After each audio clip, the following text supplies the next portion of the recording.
don't know about you, but I love winter. There's something about that snowy landscape, maybe sipping a hot chocolate with marshmallows on top, next to a cozy fire in the fireplace. I mean, it is magical. But that magic can quickly turn into a frosty ordeal when a winter storm, be it ice storm or blizzard, hits.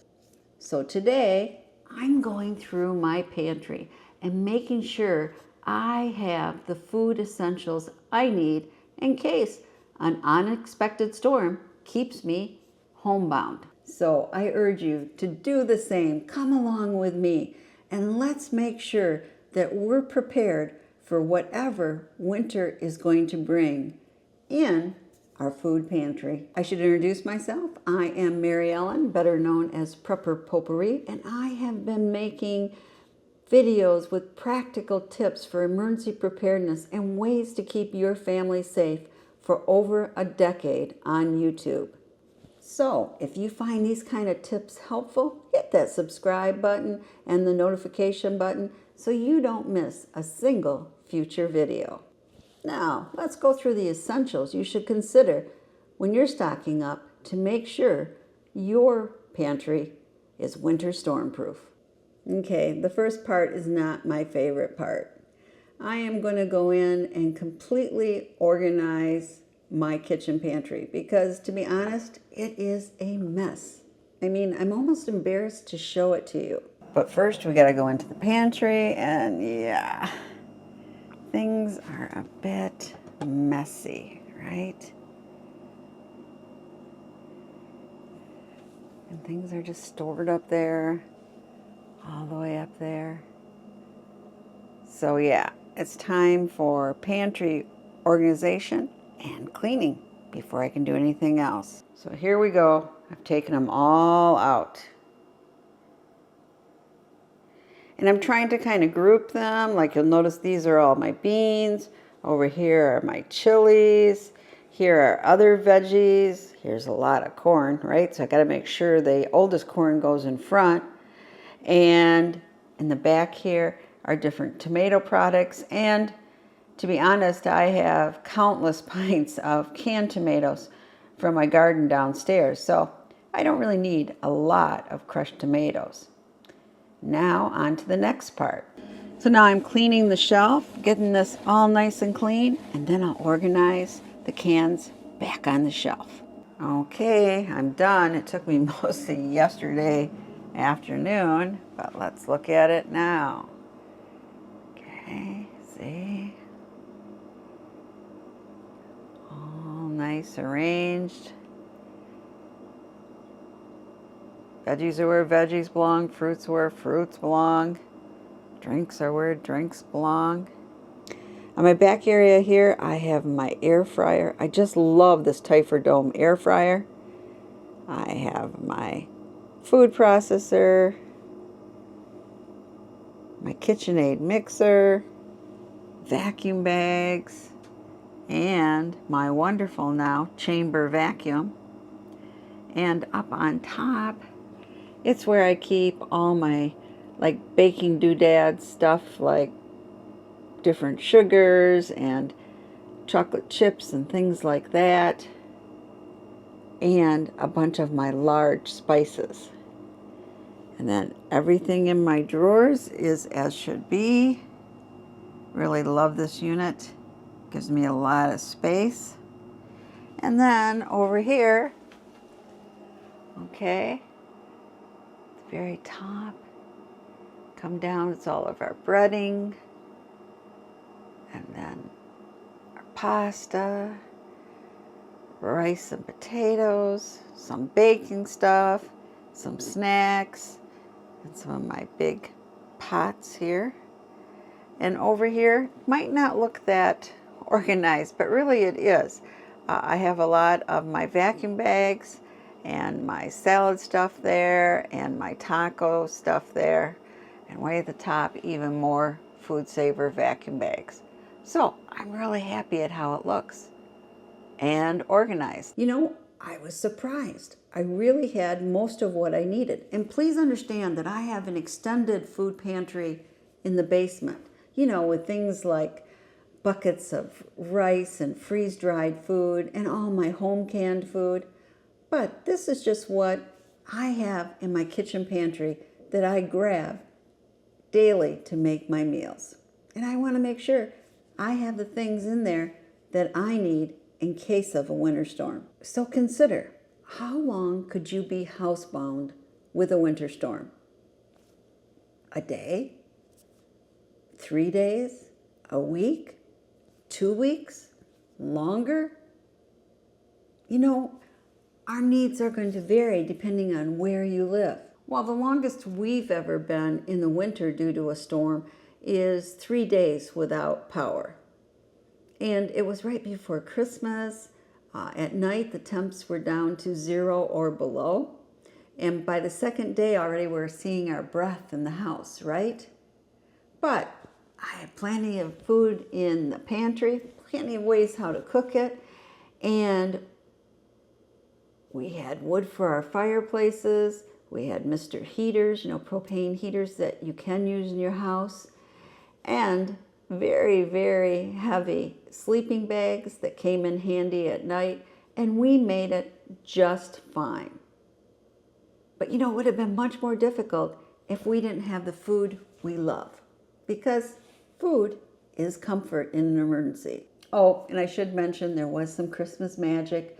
The afternoon of December 23rd, our power came back, so we were still able to have our big family celebration on Christmas Eve the way we always did. I know I said we're talking about our food pantry, but I have to start with water because that is one of your most important preps.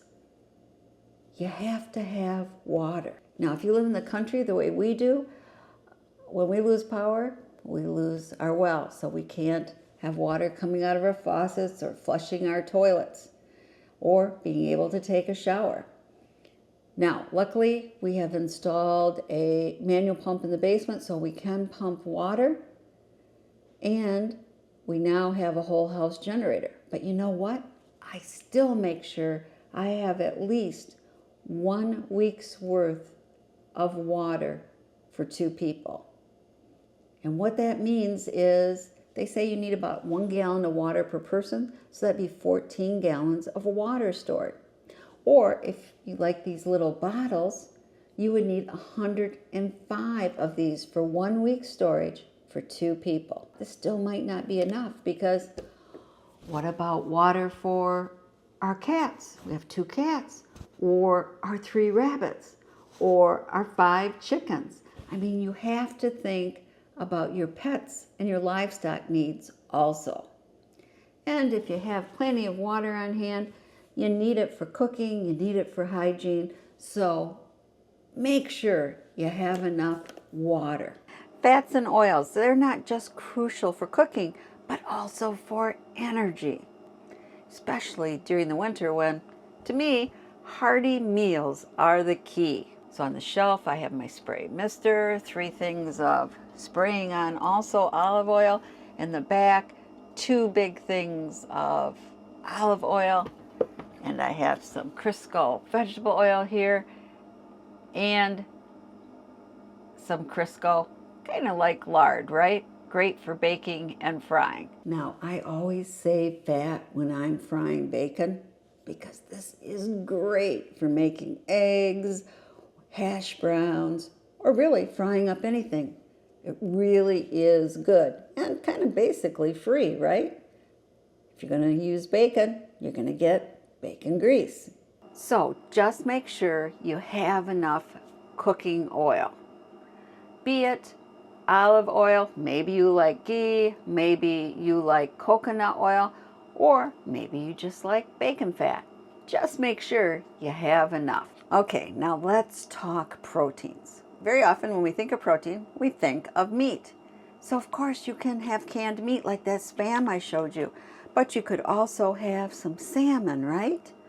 Or in this case, a little packet of barbecued chicken, completely shelf stable. And of course, another great protein, nut butters, right? Like peanut butter I love these little pouches. They're so convenient. And you combine this with some crackers, and you've got a great snack, or in my case, even meal. So make sure you have plenty of crackers on hand, because you can run out of bread pretty fast. But this can double as your sandwich, right? For peanut butter, or even using it with your barbecue chicken. It just adds another layer of fullness. So let's not forget beans and lentils. The legumes, right? I have a lot of dried ones, but in an emergency, canned ones are really nice to have because it can take quite a while to actually soak those beans before they can be cooked.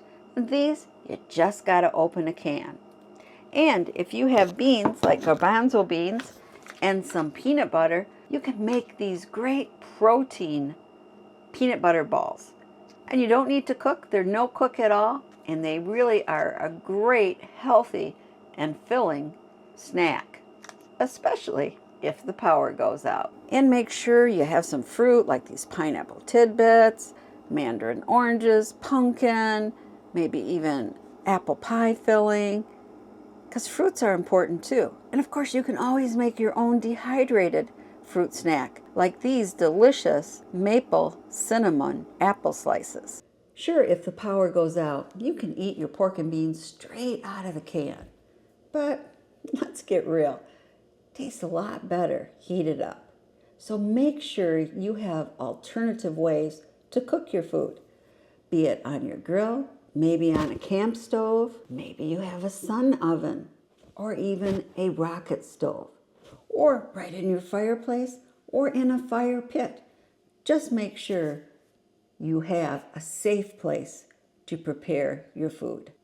But remember, always cook in a well-ventilated area to be safe. So what backup options do you have in case of an emergency? Also, make sure you have a lot of quick potatoes on hand and rice and alternate grains.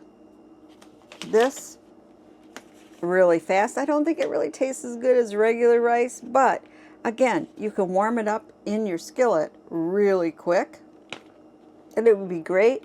Just add some chicken to it, and you got a great meal. Or maybe you want some risotto, or in this way, right? Quinoa, or this with farro grain. I mean, there's a lot of choices. And of course, you have your great rice sides, and my husband's favorite, rice-a-roni. But a lot of choices. And don't forget stovetop either. I have a video that shows all the different ways you can use this. It's pretty darn amazing. And don't forget these, your pasta and noodles. I mean, you can easily use some of your chicken broth, throw in some of your canned chicken and any of these noodles, or even pasta, and you can have a great hearty soup. And down here, I have my milk, right? You want to make sure you have milk or alternatives. I love this Nido. It's whole milk, and it's so easy. You just add some water, and voila, you've got milk. I always keep quite a bit on hand. Or you can have something like this in your pantry. It is shelf-stable milk. Great thing to have on hand. And of course, you want to keep some evaporated milk and maybe some condensed milk for a sweet dessert. And why not keep some coconut milk too for a great Thai curry recipe. And of course, it's great to have some cheese on hand, right? To add something to a recipe. But most cheese is not really shelf-stable. But I always keep a huge jar of this on my pantry shelves. Supposedly, you're supposed to refrigerate it after you open it, but never had a problem. But boy, does this come in handy when you're making spaghetti or maybe Italian soup. Put a little bit of this on top. So good. And of course, you want to have soup. Quick to open, quick to heat up. Really comes in handy and can be used in other recipes. So good to have on hand. Now, I have a lot of home canned soup downstairs, but I do keep some of these Campbell soups too. And of course, you want to have sauces, right? I love the hot sauces, but you might also want to make sure you have some red curry paste. All these sauces and hot sauces really can help make a quick throw together meal. And of course you have to have snacks. Good idea to keep nuts on hand because they're a great protein. And maybe you want some hard candy and fruit snack, or in this case, some of those Kind bars.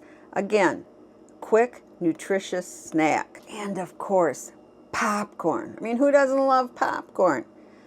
And you can pop this right over an open fire, even in your fireplace.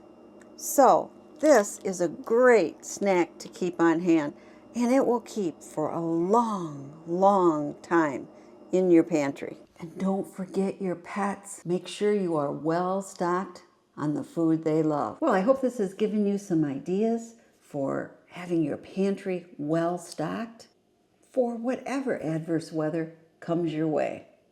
The best part, we're in this together.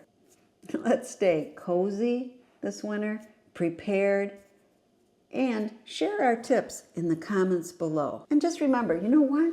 Power loss can actually be fun. More fun in the summer than in the winter. But put up a little tent in the bedroom, right? You and the kids sleep in there in your sleeping bags. Tell scary stories by lantern. Have fun. Make it an adventure instead of a hardship. But make sure to have a lights out kit.